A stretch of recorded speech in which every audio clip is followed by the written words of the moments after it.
మీనా గారు, మీరు ఏదైతే అనుకున్నారో మీ చదువు పూర్తి చేయడానికి, అలాగే మీరు సొంతంగా మీరు ఒక వ్యాపారం చేసుకోవడానికి జిరాక్స్ మెషిన్ ఆ సెటప్ ఏదైతే అనుకున్నారో దానికి అయ్యే 70,000 రూపాయల ఖర్చు మొత్తాన్ని మీకు మీరుగా ప్రయత్నించారు. మీ కుటుంబ సభ్యులు అండ్ ఇక్కడున్న వాళ్ళు చాలా మంది మీకు సహకరించారు. అండ్ అందరి సహకారంతో మనందరి ప్రయత్నంతో ఆ మొత్తం డబ్బులు మనకి చేరాయి. సో మీ కళ నెరవేరబోతోంది, మీ డిగ్రీ పూర్తవుతుంది అండ్ అలాగే మీ షాప్ కూడా ఓపెన్ అవుతుంది.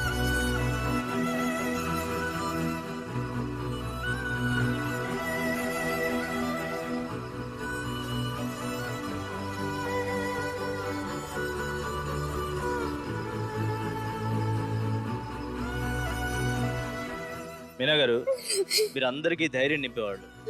మీరు అస్సలు బాధపడకండి. మీరు ఇంకా ఇంకా సంతోషంగా ఇంకా ముందుకు వెళ్తే మిమ్మల్ని చూసి చాలా మంది ఇన్స్పైర్ అవుతారు. అన్ని మంచి రోజులే, ఇంకా మంచి రోజులే. మీ చదువు పూర్తవుతుంది, మీరు అనుకున్న జిరాక్స్ మెషిన్ వస్తుంది, బిజినెస్ స్టార్ట్ చేస్తారు. మీ అక్క బావలు భారం అవ్వకుండా మీరు వాళ్ళకి ఇంకా హెల్ప్ చేయగలిగిన స్థితి కూడా వస్తారు. సో అందరూ హ్యాపీ అయ్యే సిచ్యువేషన్. నేను ఆనంద బాష్పాలని అనుకుంటున్నాను. చెప్పండి, కమాన్. ఈ సంతోషం మా ముండింటే కూడా చాలా సంతోషిస్తా ఉండదు.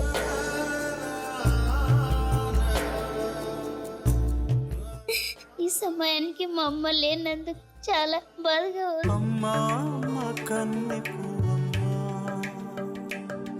నన్ను నువ్వే విడిచిపోయావేలమ్మా. మీ అమ్మగారు ఎందుకు లేరు? ఉన్నారు, ఎదురుగా ఉన్నారు, అందరిలో ఉన్నారు. ఓకే, మన పెద్దవాళ్ళు ఎప్పుడు పైనుండి ఉంటారు.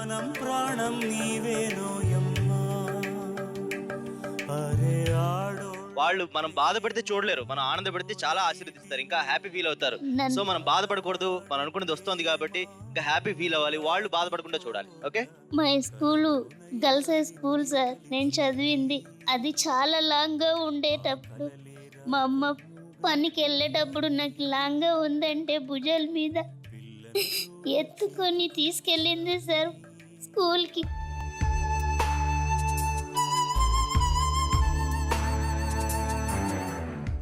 మా అమ్మ 10th వరకు నన్ను ఆటోనే పంపించింది. ఇంటర్ ల్యాబ్ చేస్తానంటే కూడా తను కష్టపడి కూరగాయలు డోర్ టు డోర్ అమ్మి నన్ను పోషించింది. నాకు ఇది కావాలి అంటే అది తెచ్చిపెట్టి సంతోషాన్ని ఇచ్చేది. అటువంటి అమ్మలేనందుకు చాలా బాధ. నేను నడిపిన ప్రణయ రథం నేను విడిచెను ఈ నిమిషం. మీ అమ్మగారి కష్టం ఎక్కడికి వృధా పోదు. మీ అమ్మగారు ఎంత కష్టపడి పెంచారో మీది అంతే గొప్ప సంకల్పం. షుగర్ ఉన్నందు వల్ల ఎవరు సహాయం చేయలేదు సార్ మా అమ్మకి. నేను ఆ సమయంలో కాలేజ్ మానేశాను సార్. 1 వీక్కి 1000 రూపీస్ అవుతుంది సార్. బావ వాళ్ళంటే 1 మంత్ కర్నూలులో ఉండి వాళ్ళు పనులు అన్నీ వదిలేసుకొని అక్కడ ఉండారు. కాకపోతే వాళ్ళు ఆ 1 మంత్ కూడా వాళ్ళకి ఇంట్లో ఆధారం ఏం లేదు. మా అమ్మకి 1 వీక్ అంతా ట్యాబ్లెట్లు కొనాలి. కానీ నన్ను పనిలోకి ఎవరైనా తీసుకెళ్ళండి అంటే నువ్వేం చేయగలుగుతావు అని అనేవాళ్ళు సార్. సో మన డాక్టర్ ప్రశాంతి ఇక్కడే ఉంది. సో ఈ ప్రశాంతిని తప్పకుండా మనందరం కలిసి డాక్టర్ చేసేద్దాం, ఓకేనా? మరో ప్రయత్నం చేయాలి. ఆ మరో ప్రయత్నం వల్ల నాగరాజ్ గారికి ఆపరేషన్ కావాల్సిన సొమ్ము మనం సమకూర్చాలి. ఈసారి ప్రయత్నం చేయడానికి మీలోంచి ఎవరు ముందుకు వస్తున్నారు?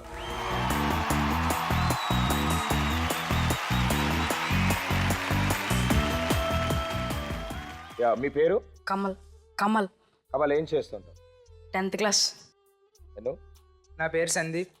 నేను భాషన్ స్కూల్లో 10th క్లాస్ చదువుతున్నాను. 10th క్లాస్ చదువుతున్న ఇద్దరు పిల్లలు ఈ వయసులో ఇలా ముందుకొచ్చి ఇంకో ఫ్యామిలీ కోసం హెల్ప్ చేయడానికి ఈ స్టేజ్ మీదకి వచ్చారు. కాబట్టి వీళ్ళిద్దరికి నిజంగానే గట్టిగా చప్పట్లు కొట్టాలి. సరే, మనం ప్రయత్నిద్దాం. మన ప్రయత్నం కనుక సక్సెస్ఫుల్ అయితే ఆ ఫ్యామిలీకి మరో 20,000 రూపాయలు అందుతాయి. సరేనా? Let's wait. ఓకే, సో మీరిద్దరూ ఈ ప్రయత్నం చేయడానికి ముందుకు వచ్చారు. భలే ఉంటుంది. ఇప్పుడు ఏం లేదమ్మా, ఈ బకెట్లో ఉన్న అట్టిపండ్లు తీసి అందులో వేయాలి, అంతే. ఓకే, ఇంకా చేతులు వాడరు. మీరు చక్కగా చేతులు వెనకాల పెట్టుకుని మొహం బకెట్లో పెట్టి అంటే నోటికి అట్టిపండు దొరుకుతుంది. ఆ అట్టిపండు తీసుకొచ్చి ఆ బొచ్చులో వేయండి, చాలా అంతే, అయిపోయింది. రెడీయా? 1 2 3 గో.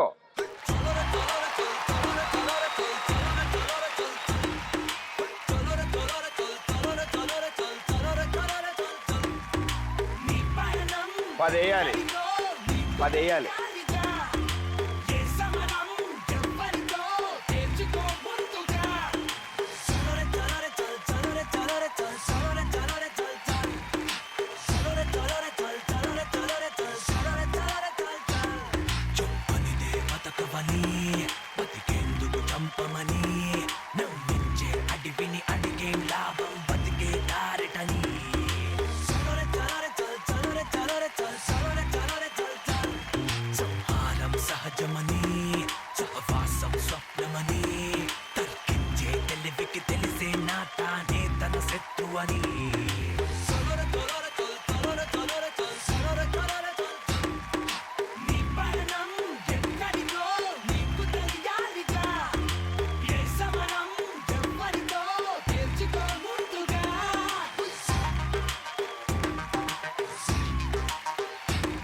Five, 4, 3, 2, 1.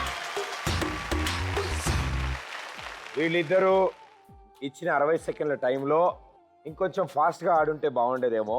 మీరు కొంచెం స్లోగా ఆడడం వల్ల, తిరిగి రావడం కూడా మెల్లగా నడుచుకుంటూ రావడం వల్ల ఈ బకెట్లోంచి కరెక్ట్గా, అంటే రూల్స్ ప్రకారం కరెక్ట్గా తీసుకెళ్ళేసిన అరటిపండ్లు 8 మాత్రమే ఉన్నాయి. ఇంకా 2 అరటిపండ్లు తక్కువ వేశారు మీరు. 10 పూర్తయితే 20,000 రూపాయలు వచ్చేది. మీ వంతు సహకారం ఫుల్ఫిల్ అయ్యేది. నాగరాజ్ గారి ఆపరేషన్కి అయ్యే ఖర్చులో ఈ టాస్క్ కంప్లీట్ ఫినిష్ అయి ఉంటే మీరు 20,000 ఆయనకి ఇచ్చేవాళ్ళు. సో ఈ ప్రయత్నాన్ని ఇలా మధ్యలో ఆపలేం.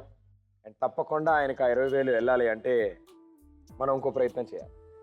ఈసారి ఆ రిమైనింగ్ మిగిలిన ఆ 2 అరటిపండ్లని అక్కడ షిఫ్ట్ చేయడానికి ఇంకెవరైనా వస్తున్నారా?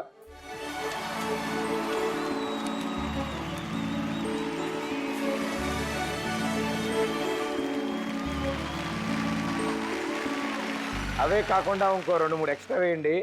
కావాల్సి వస్తే మనం 20,000కి ఇంకో 5,000 యాడ్ చేసి 25,000 ఇద్దాం. సరేనా? రెడీ, కూర్చోండి. Ready, 1 2 3 go.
ఖమ్మం జిల్లా మనుగూరుకి చెందిన వ్యక్తి సతీష్ తన తండ్రి రోడ్డు ప్రమాదంలో, తల్లి అనారోగ్యంతో ఇద్దరు మరణించడంతో తన అక్కని, మిగతా చెల్లెల్ని తానే తల్లి తండ్రి అయి దగ్గరుండి చూసుకున్నాడు. కార్పెంటర్ పని చేస్తూ ఖాళీగా ఉన్న టైంలో ఆటో తోలుకుంటూ వాళ్ళ కావాల్సిన ఖర్చులు చూసుకుంటూ నడిపించుకుంటారు సార్. అమ్మలోని లాలన, నాన్నలోని పాలన, అందిపుచ్చుకున్న ఈ అన్న నీడలో.